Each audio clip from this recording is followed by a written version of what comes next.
donc à tous les lecteurs d'Objectif Réussir qui sont en train de regarder l'interview. Donc vous avez des projets si vous êtes sur ce blog-là. Qu'est-ce que je pourrais vous conseiller comme ça, en 10 minutes, rapidement, pour avancer? Alors, question compliquée, parce que c'est énorme. Comme je te dis, j'ai une formation qui fait 60 vidéos là-dessus, donc il y a énormément de choses à dire, mais un truc simple, c'est ce que j'ai créé une technique qui s'appelle la méthode des divisions successives. Alors on a toujours entendu, je ne sais pas si tu connais l'expression diviser pour mieux conquérir. Oui. Qui est, voilà, c'est une méthode qui est issue de l'ingénierie informatique, où on fait des composants logiciels qui s'assemblent entre eux. Bon, ça c'est la théorie ingénierie, on va mettre ça de côté. Et le diviser pour mieux régner, ou diviser pour mieux réussir, ou pour conquérir, il y a plusieurs expressions. En termes d'accomplissement de projet, ça va se dire, on va dire, il faudra un tableau pour bien expliquer, mais bon, vous faites une bulle sur une feuille A4, prenez une feuille, un crayon, vous écrivez votre projet. On va prendre, je sais pas moi, l'écriture d'un livre. On a parlé d'écriture d'un livre, on va prendre l'écriture d'un livre. Vous mettez votre mot comme ça et vous divisez, et c'est là où c'est intéressant et c'est là où moi en tant que coach et formateur j'interviens en tant que conseil, vous divisez seulement en 3 ou 4 étapes. Donc, vous avez votre livre, écrire un livre et le vendre, ça c'est votre projet. Vous avez ce projet là en haut. Donc première étape, ça va être d'écrire le livre. Deuxième étape, ça va être donc l'écriture, le mettre en page et le faire corriger. Et troisième étape, ça va être le publier. Si on veut le vendre, forcément, il va falloir le publier. Bon, là, on fait ça vite, hein. Mais vraiment, il faut avoir des résultats concrets. Ensuite, la première étape d'écriture du livre, on va la rediviser, mais seulement la première étape. C'est-à-dire qu'on ne va pas s'intéresser aux deux autres. Cette première étape, on va la diviser en 3 ou 4 étapes. Pour écrire le livre, il va falloir faire, je sais pas, des recherches d'idées. Il va falloir définir le sommaire à un moment ou un autre, ou un squelette, quoi. Et puis, il va falloir l'écrire. Donc ça fait 3 étapes, c'est bien. Ensuite, on a l'étape recherche d'idées, si on suit un peu la décomposition. On oublie encore définir le sommaire, on oublie écrire le livre, juste recherche d'idées. Comment est-ce que je vais trouver les idées pour écrire mon livre? Je vais faire des recherches sur Internet. Je vais faire des recherches dans mes expériences personnelles. Exact. Je vais faire des recherches je vais demander à mes proches. Voilà. Bon, ça fait 3 branches encore. On peut peut-être trouver une 4e, des recherches bibliographiques, ce qui existe déjà. Encore une fois, ce qui est en bas, c'est recherche sur Internet. Et la clé pour passer à l'action et pour plus voir tous les obstacles qu'il y a derrière jusqu'à la vente du livre, c'est de se dire, ok, là, sur recherche sur Internet, bon, j'ai plus peur d'échouer. Bon, recherche Google, ça devrait aller pour tout le monde. Donc là, on se focalise là-dessus et on passe à l'action là-dessus. Et dès qu'on a fini les recherches Internet, donc on a des idées, on a plein de choses, hop, on passe à l'autre et c'était, je sais plus ce que j'ai dit, expérience personnelle, je crois. Donc on fait ça. Qu'est-ce que j'ai fait dans ma vie pour écrire mon livre? Tel sujet, nanana. On fait ça. Et comme ça, on va remonter et à un moment, on va arriver là, on va passer à l'étape d'après. Alors je sais plus ce que c'était dans ce que j'ai dit. Et à chaque fois que l'étape est trop compliquée, on va la diviser en 3 ou 4 branches.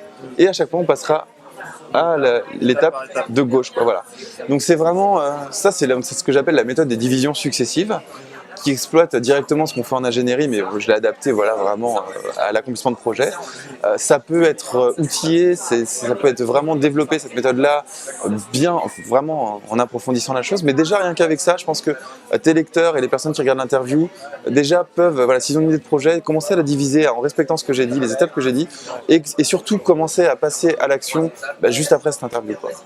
Et après, le passage à l'action, ça entraîne, vous allez connaître des nouvelles personnes, vous allez apprendre, vous allez avoir de nouvelles idées et vous allez vous rendre compte que votre projet va se développer d'une manière dont vous vous y attendiez pas.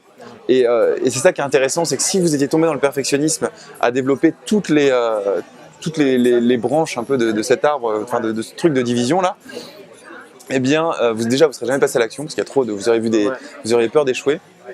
Et deuxièmement, tout ce qui se passe à droite, c'est-à-dire tout ce que vous auriez imaginé pour la vente de livres ou le choix de l'éditeur et tout ça, ça se passera absolument pas comme vous l'auriez prévu parce que il y a peut-être un moment dans votre démarche où vous serez rentré en contact avec un journaliste et que ce journaliste-là, il vous aura fait un communiqué de presse ou que vous aurez changé votre idée pour faire connaître, vous avez fait un blog. Il y a tellement de manières de développer un projet que les bonnes idées arrivent quand on est déjà passé à l'action. Ça, c'est très important de le comprendre. C'est vraiment très important ce que tu dis, surtout le système d'étapes. Ouais. Parce que lorsque vous franchissez une étape, vous pouvez les diviser de la manière la plus simple possible. Comme ça, tu franchis une étape, une deuxième étape, une troisième étape. Et il n'y a pas, comme ce que tu as dit, la volonté de vouloir tout faire en même temps, qui fait que forcément vous allez être bloqué et vous n'allez pas passer à l'action. Voilà, exactement. Et ça, c'est vraiment un très bon point. Ma conclusion, moi j'espère que ça t'a plu déjà de ce que j'ai dit dans cette interview. J'espère surtout que les personnes qui regardent ont appris plein de choses. S'il y a un conseil que j'aimerais vous dire, et je sais que ça ne va pas être suivi, c'est-à-dire qu'il y a 9 personnes sur 10 qui regardent cette interview, qui ne vont pas suivre le conseil.